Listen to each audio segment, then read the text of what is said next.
श्री स्वामी समर्थ. नमस्कार. पुन्हा एकदा तुमच्या सर्वांचे आपल्या चॅनलमध्ये खूप खूप स्वागत आहे. स्वामी महाराजांच्या कृपेने तुमच्या सर्व चांगल्या इच्छा पूर्ण हो आणि तुमच्या आयुष्यामध्ये जे काही दुःख अडचणी आहेत ते सर्व दूर हो, हीच मी स्वामी महाराजांच्या चरणी प्रार्थना करते आणि आजच्या व्हिडिओला सुरुवात करते. तर अर्थातच आजचा व्हिडिओ आहे की गणेश जयंती. उद्या पहा गणेश जयंती आहे आणि गणेश जयंतीच्या दिवशी आपल्याला एक सेवा करायची आहे, तुम्ही उपाय म्हणू शकता. तर आपल्याला आपल्या आयुष्यातले सर्व संकट नष्ट करण्यासाठी, आपल्याला आपल्या इच्छा पूर्ण होण्यासाठी किंवा आपल्या आयुष्यातल्या अडचणी दूर होण्यासाठी, आपल्याला आर्थिक संकटांवर किंवा आपली कर्जमुक्ती होण्यासाठी आपल्याला एक उपाय करायचा आहे. किंवा काहींचे लग्न वगैरे जमत नसतील तर त्यांच्यासाठी पण आपण आज एक सेवा पाहणार आहोत. तर उद्या 13 फेब्रुवारी आहे आणि 13 फेब्रुवारीला गणेश जयंती आहे आणि अंगारक योग म्हणजे विनायक चतुर्थी आहे. तसे संकष्ट चतुर्थीचं व्रत भरपूर जण करतात त्याचप्रमाणे आपण हे गणेश जयंतीचं पण व्रत केलं जातं करतात. तर आपण आज उपाय पाहणार आहोत. तर उपाय एकदम सोपा आहे दुर्वांचा उपाय आहे कारण दुर्वांचा उपाय आपण सर्वजण करत असतो आपण हा अतिशय प्रभावशाली दुर्वाचा आपण उपाय पाहणार आहोत. कारण ही एकदम प्रभावी सेवा आहे गणपती बाप्पांची. कारण गणपती बाप्पांना दुर्वा ह्या खूप आवडत असतात आणि आपण जर गणपती बाप्पांना दुर्वा अर्पण केल्या, त्यांच्या चरणी जर आपण दुर्वा अर्पण केल्या तर आपल्या इच्छा पूर्ण होत असतात किंवा आपले संकट अडलेली कामे पण दूर होत असतात किंवा कर्जमुक्ती म्हणजे आर्थिक समस्या पण सुटतात. किंवा लहान मुलं असतील त्यांनी त्यांच्या म्हणजे अभ्यासात प्रगती होण्यासाठी त्यांनी जरी ही सेवा केली किंवा हा उपाय केला तरी पण त्यांना पण याच्यामधून फरक होत असतो, या उपायामधून, या सेवामधून.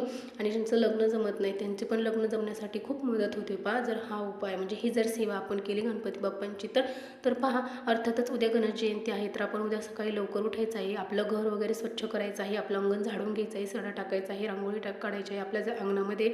त्यानंतर आपण स्वच्छ अंघोळ वगैरे करायची. त्यानंतर आपण देवबाप्पाची जेव्हा म्हणजे देवघरातल्या देवांची जेव्हा पूजा करतो ते आपल्या गणपती बाप्पांची पण आपल्याला अभिषेक करून पूजा वगैरे करायची आहे. गणपती बाप्पांची मूर्ती जर आपल्याकडे नसेल तर ही गणेश जयंती अतिशय शुभ मुहूर्त आहे की त्यासाठी आपल्याला गणपती बाप्पांची मूर्ती आपण त्या दिवशी घेऊन यायची आहे.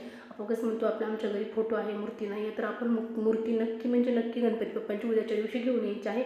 आपल्या स्वामी समर्थ केंद्रामध्ये पण आपल्याला स्टॉलवरती गणपती बाप्पांची मूर्ती मिळते किंवा जिथं पूजा साहित्याचं दुकान असतं तिथं मूर्ती वगैरे आपल्याला भेटतात. जशी पूजा पुस्तक वगैरे भेटतात तसेच मूर्त्या वगैरे पण भेटल्या जातात तिथं. तर आपल्याला मूर्ती वगैरे नक्की आणायची. आपल्या आसपास कुठं केंद्र आहे किंवा कुठं पूजा साहित्याचं दुकान आहे तिथून नक्की आपल्याला त्या गणपती बाप्पांची मूर्ती आणायची आहे. ही एकदम म्हणजे आपल्या घरी गणपती बाप्पांना गणपती जयंतीच्या दिवशी म्हणजे गणेश जयंतीच्या दिवशी आपण आणणं हे पण खूप शुभ आहे आपल्यासाठी. तर आपण हे असं अभिषेक वगैरे करायचं आहे. त्यानंतर आपल्याला पूजा वगैरे करायची. तुमच्याकडे जर चंदन असेल चंदनाचा टिळा लावायचा किंवा अष्टगंध लावायचा आहे. त्यानंतर आपल्याला गणपती बाप्पांना जास्वंदीचं फूल अर्पण करायचं आहे. जास्वंदीचं फूल खूप म्हणजे खूप प्रिय आहे गणपती बाप्पांना. त्यानंतर आपल्याला गुळ खोबऱ्याचा नैवेद्य दाखवायचा आहे किंवा तुम्ही मोदक वगैरे बनवले तरी पण चालणार आहे, पण आपण सध्या गुळ खोबऱ्याचं सुद्धा नैवेद्य दाखवू शकतो. आपल्याला एक वेळा आपला अथर्वशीर्ष आपण म्हणणार आहोत. आपल्याला गणपती स्तोत्र एक वेळा म्हणायचं आहे आणि नंतर आपल्याला ही सेवा करायची आहे. तर आपल्याला सेवा कोणती करायची आहे. गणपती स्तोत्र जे आहे ते लहान मुलांनी म्हणजे जे शिकत आहेत, जे शिक्षणाच्या वयोगटामध्ये आहेत किंवा म्हणजे जे लहानपणापासून मोठ्यापर्यंत कॉलेजपर्यंत शिकत आहेत किंवा कुठल्या परीक्षा वगैरे देत आहेत, स्पर्धा परीक्षा, ते सुद्धा हे गणपती स्तोत्र म्हणू शकतात या गणेश जयंतीच्या दिवशी. तर आपल्याला उपाय कोणता करायचा आहे. तर आपल्याला उपाय करण्यासाठी हरळ म्हणजे दुर्वा आपण जेव्हा आपल्या घरामध्ये गणपती बाप्पांना आपल्या गणेश जयंतीच्या वेळेला बसवतो तसंच गणपती बाप्पांची 3 वेळा जयंती येत असते. जशी तिथीप्रमाणे किंवा तारखेप्रमाणे त्याचप्रमाणे ही गणेश जयंती जी आहे तर आपल्याला काय करायचं आहे. गणपती बाप्पांच्या हरळ आपण जे अर्पण करतो म्हणजे दुर्वा आपण त्याला दुर्वा म्हणतो आणि हरळ असते ती, त्याला दुर्वा आपण त्याचे टोक 3 टोक असलेली दुर्वा आपण घेतो. तर 21 दुर्वांची एक जुडी तुम्हाला सेवा करण्यासाठी अशा 21 जुड्या लागणार आहेत आणि 21 जुड्यामध्ये 21 जुड्या म्हणजे 21 जुड्यांची एक जुडी, 21 दुर्वांची एक जुडी अशा आपल्याला 21 जुड्या लागणार आहेत. पुन्हा एका 21 जुड्या लागणार आहेत. आणि जर नाहीच मिळालं तुम्हाला तर तुम्ही एक जुडीसुद्धा मनाभावे म्हणजे मनापासून तुम्ही अर्पण करू शकता. तर 21 जुड्या लागणार आहेत आपल्याला. मी तुम्हाला आधी सांगितल्याप्रमाणे तुम्हाला एक जरी मिळली तरी पण चालणार आहे. तर आपल्याला 21 जुड्या 21 दुर्वांच्या लागणार आहेत आणि आपल्याला काय करायचं आहे. तर आपल्याला गणपती बाप्पांच्या समोर बसून आपल्याला गणपती अथर्वशीर्ष वाचायचं आहे. पहा, गणपती अथर्वशीर्ष वाचायचं आहे आणि आपलं गणपती अथर्वशीर्ष वाचायचं आहे. त्यातली फलश्रुती वाचायची नाही. आपल्याला काय करायचं आहे, गणपती अथर्वशीर्ष वाचन करायचं आहे आणि आपल्याला ती एक जुडी अर्पण करायची आहे. अजून आपल्याला अथर्वशीर्ष वाचायचं आहे आणि आपल्याला दुसरी जुडी अर्पण करायची आहे. असं आपल्याला 21 वेळा आपल्याला अथर्वशीर्ष वाचायचं आहे आणि 21 जुड्या आपल्याला दुर्वाच्या अर्पण करायच्या आहेत आणि मग आपल्याला फलश्रुती म्हणायची आहे. फलश्रुती आपण डायरेक्ट शेवटला म्हटलो तरी पण चालणार आहे.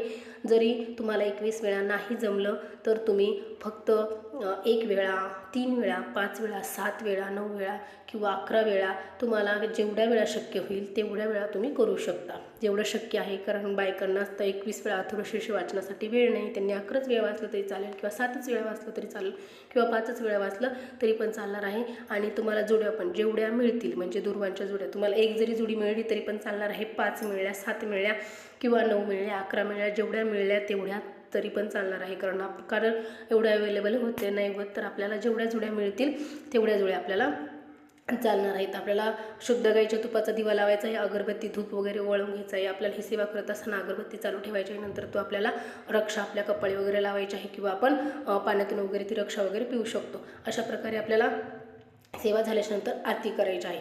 तर हे आपल्याला आपल्या आयुष्यातील सर्व संकट अडचणी नष्ट होण्यासाठी, मुलांची शिक्षणामध्ये प्रगती होण्यासाठी किंवा आपली इच्छा पूर्ण होण्यासाठी अशा प्रकारे हा आपल्याला उपाय करायचा आहे. कर्जमुक्ती किंवा आर्थिक समस्या ज्या असतील त्या सर्व संकटांवरती आपल्याला ही सेवा करायची आहे.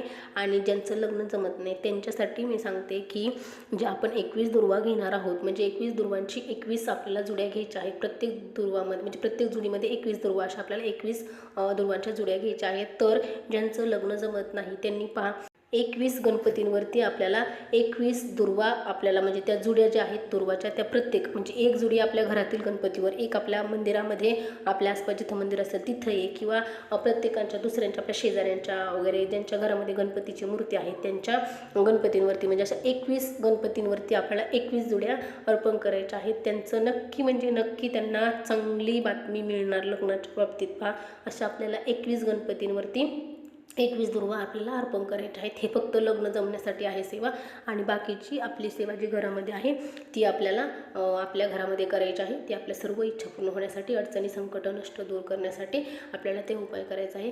आणि आपल्याला हा असा उपाय करायचा आहे. एकदम साधा आहे आणि आपल्याला जसं शक्य होईल तसं आपण करू शकतो. आपले गणपती बाप्पा आपल्याला लगेच प्रसन्न होतात, आपल्यावरती लगेच कृपा करतात. तर पहा, असा छोटासा व्हिडिओ मी तुमच्यासाठी घेऊन आले होते आणि अशा छोट्याशा माहितीचा व्हिडिओ मी इथेच थांबवते आणि झालेली सेवा मी महाराजांच्या चरणी अर्पण करते. तुम्हाला जर व्हिडिओ आवडला असेल तर नक्की व्हिडिओला लाईक करा, शेअर करा आणि आपल्या चॅनलला सबस्क्राईब करा, कारण जे काही नवनवीन व्हिडिओ मी बनवत आहे ते सर्वप्रथम तुमच्यापर्यंत येऊन पोहोचतील. व्हिडिओला लाईक केलं नाही तरी पण चालेल किंवा सबस्क्राईब केलं नाही चॅनलला तरी पण चालेल, पण ज्याला गरज आहे त्याच्यापर्यंत हा नक्की व्हिडिओ शेअर करा. चला तर मग पुन्हा भेटू अशाच नवीन छान छान व्हिडिओमध्ये. तोपर्यंत श्री स्वामी समर्थ. जय जय स्वामी समर्थ.